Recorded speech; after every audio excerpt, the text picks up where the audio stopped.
ఓం నమ శివాయ. కార్తీక పురాణంలో ఈరోజు 10వ రోజు 10వ అధ్యాయాన్ని మనం ఇప్పుడు చెప్పుకుందాం.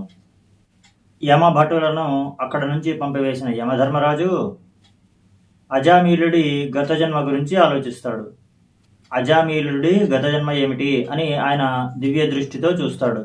సౌరాష్ట్ర ప్రాంతానికి చెందిన ఒక బ్రాహ్మణుడు శివాలయంలో అర్చకుడుగా పనిచేస్తూ ఉన్నాడు. అయితే ఆయన దృష్టి శివుడిపై కాకుండా ఇతర వ్యామోహాలపై ఎక్కువగా ఉండేది. ఆకర్షణీయమైన రూపం ఉండడం వలన అతడు అహంభావంతో మిడిసిపడుతూ ఉండేవాడు.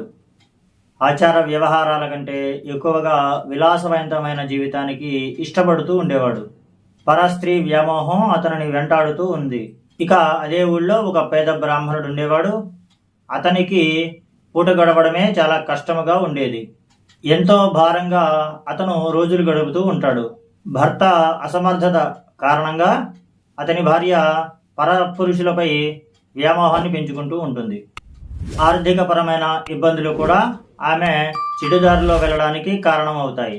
ఒకరోజు భర్త ఆ పూట భోజనానికి కావలసిన అన్నీ కూడా తీసుకుని ఇచ్చి త్వరగా వంట చెయ్యి అని అంటాడు.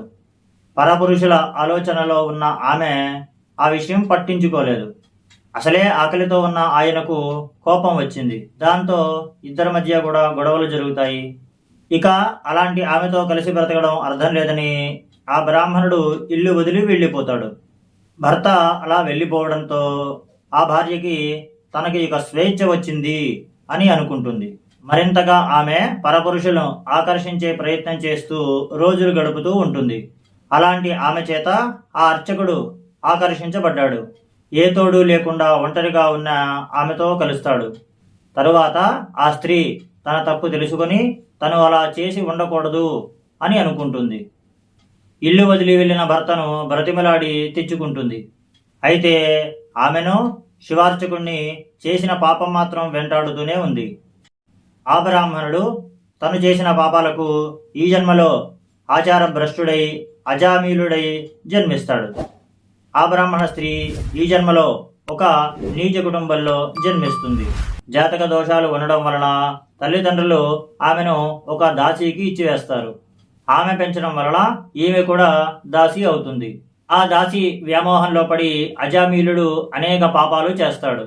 ఇలా ఎన్నో పాపాలు చేసిన అజామీలుడు చివరి నిమిషంలో నారాయణ అని తన కొడుకుని పిలుస్తాడు. ఆ నామమే ఆయనను కాపాడుతుంది.